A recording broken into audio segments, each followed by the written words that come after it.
साथी हजरात इधर पीछे हैं, मैं इनसे गुजारिश करूंगा बस थोड़ी देर। बोलिए भारतीय जनता पार्टी जिंदाबाद, भारतीय जनता पार्टी जिंदाबाद, भारतीय जनता पार्टी जिंदाबाद। आपको ज्वाइनिंग होगी, फोटो खींच लेना यार। साथियों, इतने बंदे खड़े मेरे ऊपर चढ़ रहे। आज हमारे लिए बेहद खुशी की बात है कि जम्मू कश्मीर की सियासत में एक बहुत बड़ी कद्दावर शख्सियत के जोरदार तालियों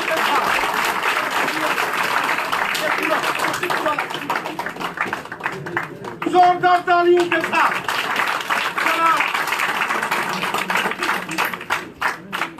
और इसके साथ साथ हम ऑफिशियली मुश्ताक बुखारी साहब का भारतीय जनता पार्टी में जोरदार तालियों के साथ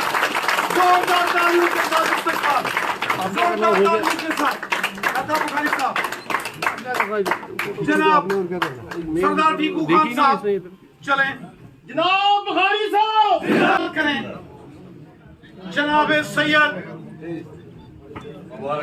और गुलाम मोहम्मद ख्वाजा साहब जो रिटायर्ड डीसी हैं। ख्वाजा साहब को मैंने देखा था। ख्वाजा साहब क्या बात है जनाब मोहतरम, तालियों से ख्वाजा साहब का भी इस्तेमाल करें। हम इनके चाहने वाले, इनके मुरीद आज यहाँ भारतीय जनता पार्टी के यहाँ दफ्तर में पहुंचे हैं। बड़ी तादाद में, सैकड़ों की तादाद में यहाँ सरपंच, पंच, वार्ड मेंबर्स और मैं देख रहा हूं बिजनेस कम्युनिटी के लोग हों या अपनी सरकारी सर्विसेज अंजाम देने के बाद जो रिटायर पर्सनालिटीज हैं। लेकिन आज मैं अपना पुराना मैंने कहा था कि जिस वक्त जब कोई पार्टी पहाड़ियों को एसोसिएट देगा मैं उसके साथ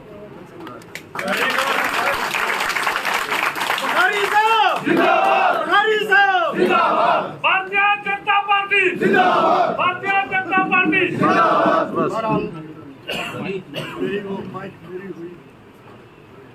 जनाब नरेंद्र मोदी साहब, जनाब अमित शाह साहब और जनाब रविंद्र रैना साहब, इन्होंने मिल के वो वादा पूरा किया, पहाड़ियों को एसटी दिया। क्या बात है, जबरदस्त, बहुत बहुत शुक्रिया, बहुत बहुत शुक्रिया। रविंद्र रैना साहब जिंदाबाद, रविंद्र रैना साहब जिंदाबाद।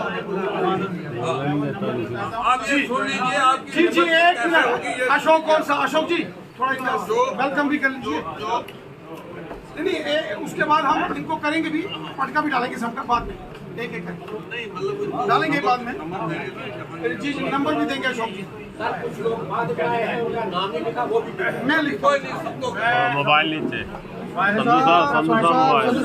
सुनो सुनो। भारतीय जनता पार्टी की परिवार की ओर से, अपनी ओर से सैयद मुश्ताक बुखारी साहब को बधाई देता हूं कि इन्होंने भारतीय जनता पार्टी ज्वाइन की है, भारतीय जनता पार्टी के ये सदस्य बने हैं। मुझे बहुत खुशी है और हमारी पार्टी को भी बहुत खुशी है। मैं इनको अपनी ओर से इस जगह बैठने के लिए 70 बरस और इन 70 बरस स्ट्रगल के बाद मेरी पहाड़ी कौम को मिला, जिसके लिए मैं नरेंद्र मोदी साहब और अमित शाह साहब का शुक्रगुजार और खासकर नरेंद्र रैना साहब जो खुद भी पहाड़ी है, लेकिन इन्होंने बड़ी स्ट्रगल की और हमें आज ये देखा। और मैं तमाम साथियों से कहूँगा जिस तंजीम ने, जिस लीडरशिप ने हमारे बच्चों के हाथों से भीख मांगने का कटोरा छीना है, वो हमेशा हमारे साथियों ने, हम हमेशा उनके साथ करेंगे। और मैं अपने साथियों से भी कहूँगा कि आप भी ऐसे लीडरशिप के साथ करें ताकि आने वाले दिन से याद रखें कि किसी ने कोई अच्छा काम किया। भाई साहब क्या इधर भी आप क्योंकि पहाड़ी स्टेटस मिला है, पहाड़ी लोग खुश है, क्या कुछ और भी आपकी तंजीम से और दूसरी तंजीमों से लेकर आप बीजेपी में जाएंगे क्योंकि आपको बहुत बड़ी सौगात मिली है? मैं आपको ये दावे से कह सकता हूँ, एक एक पहाड़ी जो है, चाहे वो किसी बीमार से ताल्लुक रखता है, किसी जगह बैठा है, वो उठ के आएगा और रविंद्र रैना के गले में हाथ डालेगा। भाई साहब आपको लगता है कि जो आपने कहा 70 साल बाद आपको मौका मिला यहाँ बैठने का और जो इंसाफ हुआ पहाड़ियों के साथ, तो जो पिछली हुकूमतें थी उनके साथ उन्होंने नाइंसाफी की पहाड़ियों के साथ?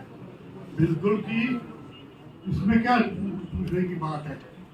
इन पिछले जालिमों ने जब बाकी लोगों को कम्युनिटियों को एसटी दे रहे थे तो हमें ड्राफ्ट करते थे, उसके लिए चाहे कांग्रेस हो, भाजपा हो, पीडीपी हो, टीडीपी हो, नेशनल कॉन्फ्रेंस हो, कांग्रेस हो, इन्होंने हमारे साथ जाके माइक पास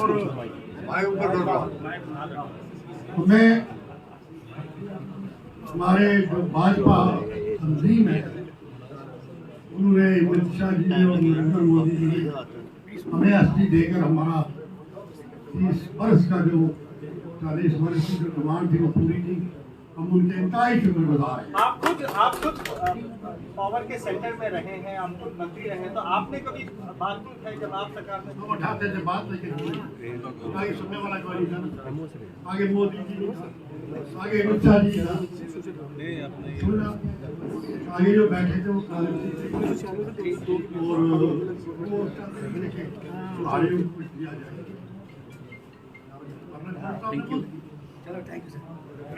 शुक्रिया, थैंक यू सर। अभी एसएसपी शबीर गिलानी साहब, सुनील सुनो गुरबिया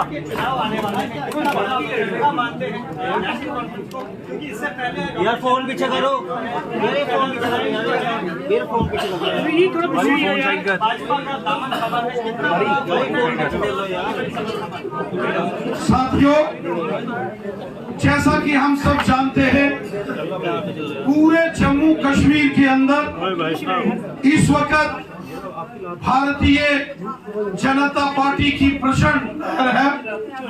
और जो मोदी साहब ने काम किए, मोदी साहब ने पहला काम किया था जब गुज्जर बकरवाल कबीले के लोगों को उनके हक दिए।